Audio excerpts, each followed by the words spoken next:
You love someone, and when you love someone, you are very faithful sa person na yan, no? Not loyal, but faithful. Okay?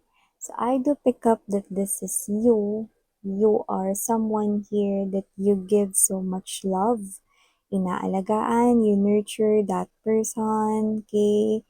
Sobrang love mo siya, and nakita ko dito na ikaw ito 'no, na very grounded ka na parang, ito yung person ko. Ito yung person na pinipili kong makasama simula ngayon hanggang sa dulo. Yeah. Very genuine energy coming from you, sweetheart. It's like you're seeing someone here na siya na talaga yung gusto mong makasama hanggang sa habang buhay. Yan. At nakita ko dito na sobrang mahal mo siya na parang kahit sa susunod ninyong magiging life, gusto mo na siya pa rin sana ulit, no? Yung ibigay sa'yo, no? Ng may kapal or ma-meet mo, no? In another life. Yan. Ay, grabe yun Grabe yun Grabe yung ganong energy, no?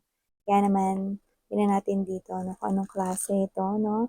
Nangangamoy kwentong pag-ibig tayo ngayon, mga babes, no? And let us all find out all together ano pa yung iba pang mga informations na nakapaloob dito. Okay, let us see.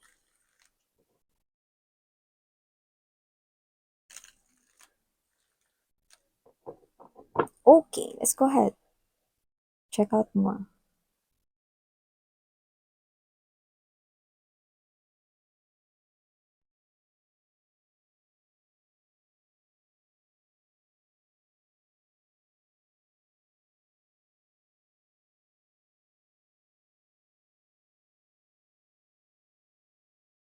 Oh, wow.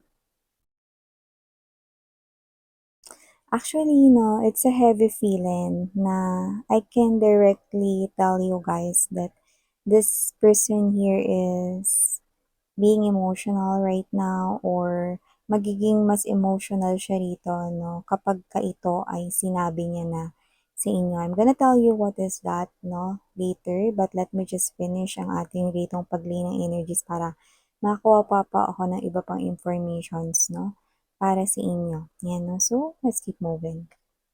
Someone here gets emotional about this. And yeah, I do pick up that it's the confession of the year. Confession of the year, meaning to say, for a lot of you, this confession right here, posibleng mangyari yung marami sa inyo, no, this 2024. Ito, no. Kumbaga bago mag-close out yung 2024 na marami-rami sa inyo yung makaka-witness nito, no. Maririnig ito mula dito sa person na to. No? And this is someone here I do pick up so special for you. Yeah, no wonder. Wow.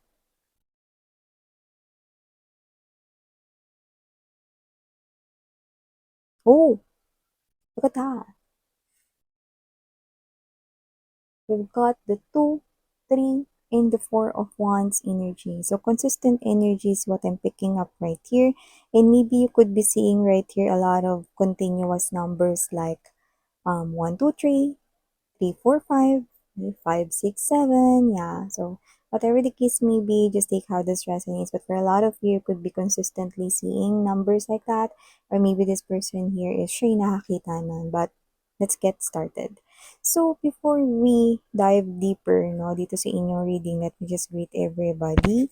Hi and hello there everyone, new subscribers. Ako po si Yan, welcome tuloy.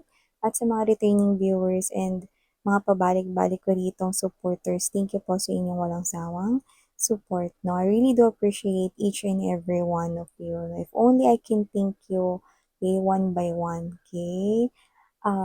It's really very heartwarming for me na nandito kayong lahat. So, if you happen na hindi niyo pa po knows na meron pa po tayong another channel, the link is down below sa ating description box. So, just take only what resonates. We do not have any gender as well.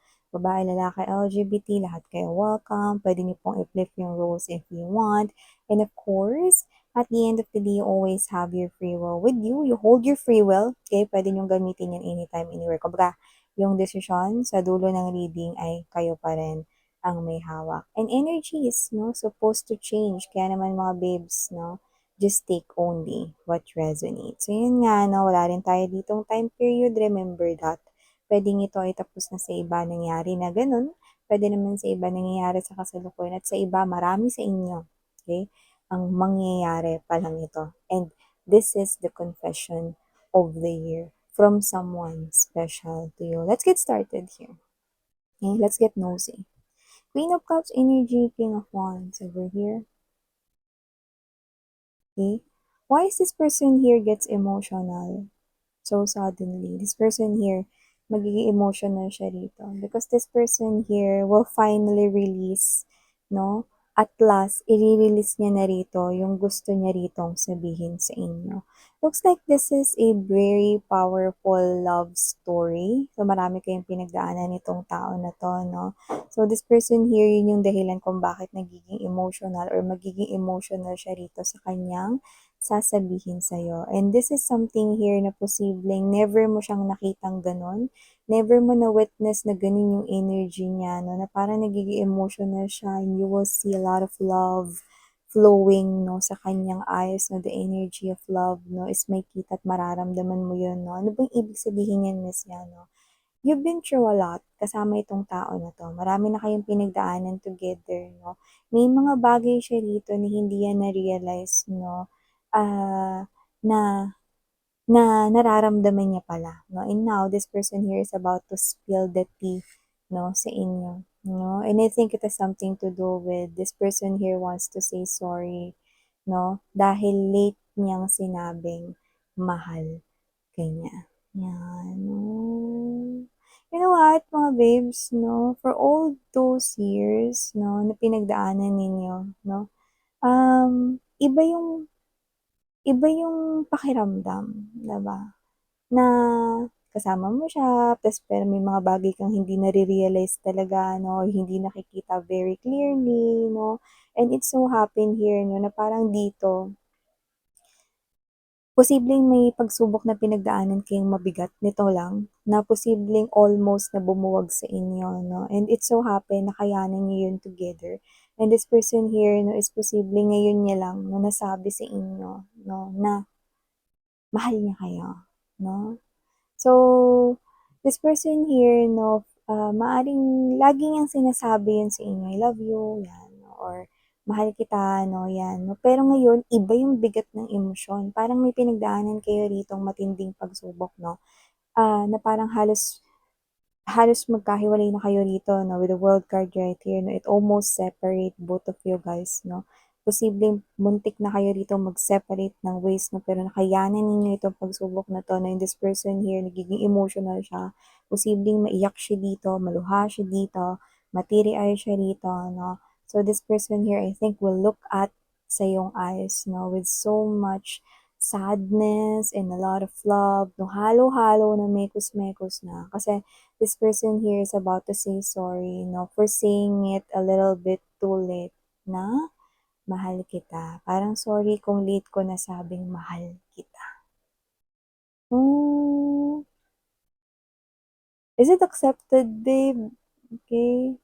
Because I do see that this is you after this person here tell that emotional message to you. I think you will give him or her a kiss. A very passionate kiss or a very warm hug, no? That you almost gusto mo, no? Nahawakan yung face niya and tell that person here na alam mo, no? Na mahal ka niya. And it's not too late, no? Na marinig mo yun sa kanya. Because alam mo ramdam mong mahal ka niya, no?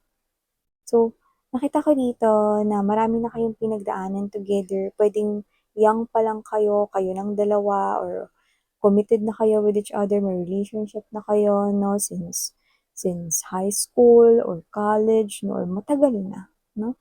So, nakita ka dito, regardless kung childhood kayo magkakilala or kahit hindi, kahit siya yung nakilala mo nung nagkaroon ka ng trabaho or naging independent ka na, no, whatever. This person here, nakita ko rito, no, na marami na kayong pinagdaanan ng magkasama, 'di ba?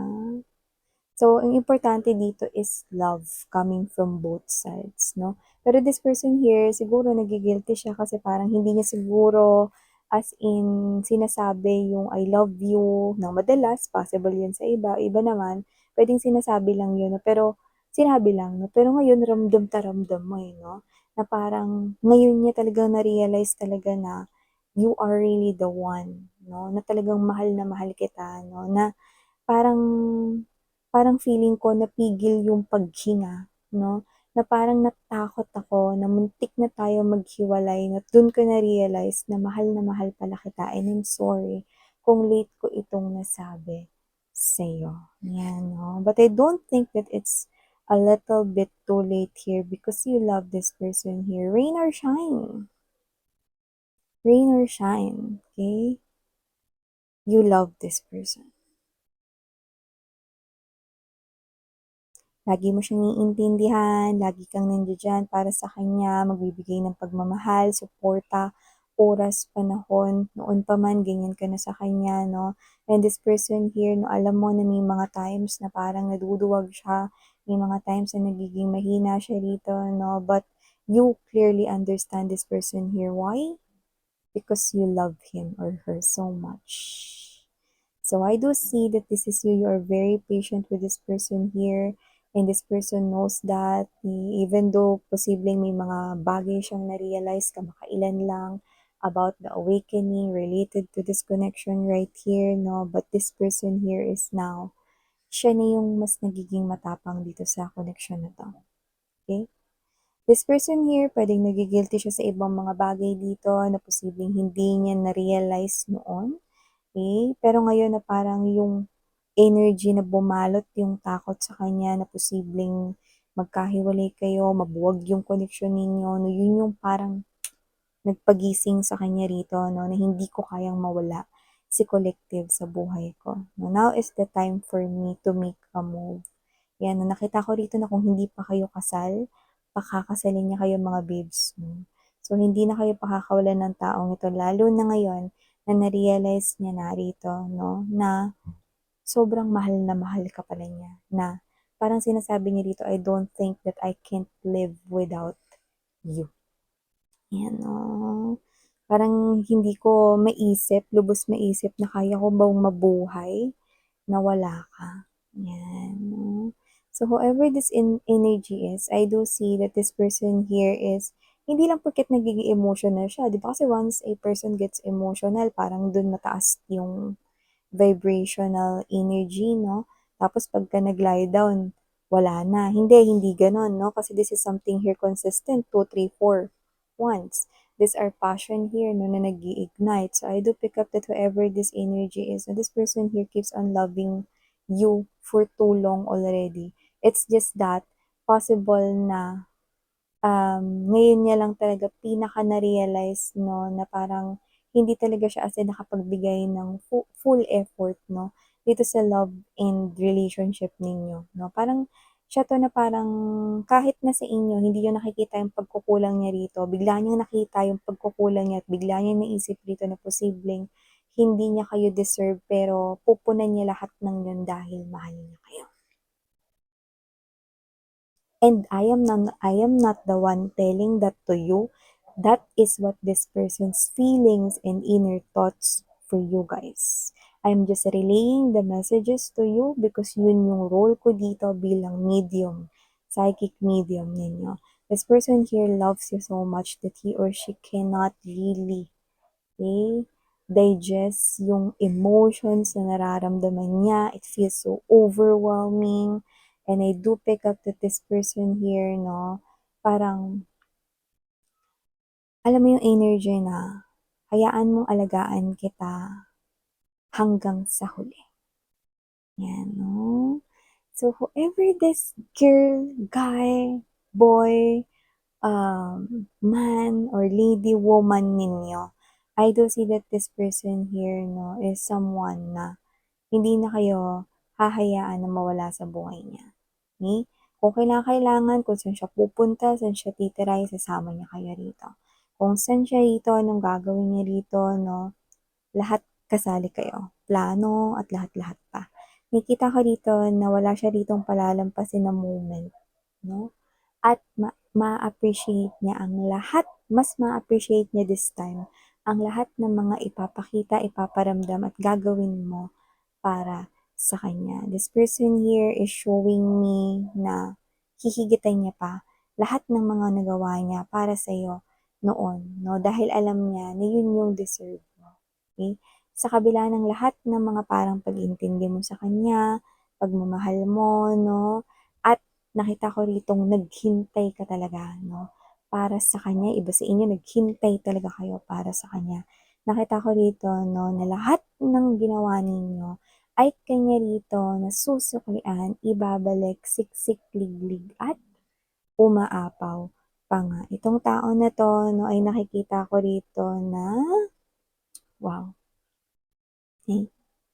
This is the type of love na parang bumulag sa atin ngayon, no, na iba talaga yung power of love, no. Magigising ka talaga, no, kapag nandun ka na sa edge, no, ng isang cliff na parang konti na lang.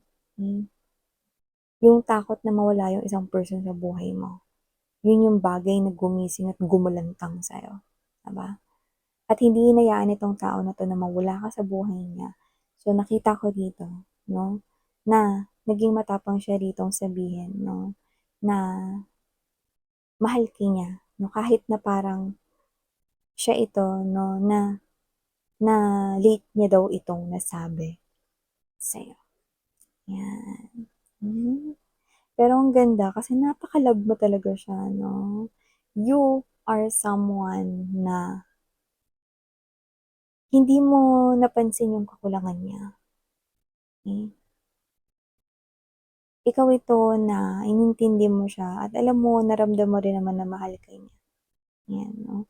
So, nakita ko dito na lahat ng mga efforts, oras, panahon, love, and affection na ipinamalas at ipinaramdam mo sa kanya, hihigitan niya yun. No? Lahat, lahat, lahat ng iyon. Wow. So I'm saying that this person here, you will live, no, happily ever after with this person. And this person here will continue to love you up until the end of time. Okay? So yeah, these are all the beautiful message right here, no? Coming from this person here who loves you so much, no? Never siyang mabubuhay, no? Nang wala ka sa kanya. So yeah, ito yung mga mensaheng nakuha ko here for you, mga may loves. Thank you so much. Saranghaeyo, muli ako po si Yan. Annyeong. Love and light.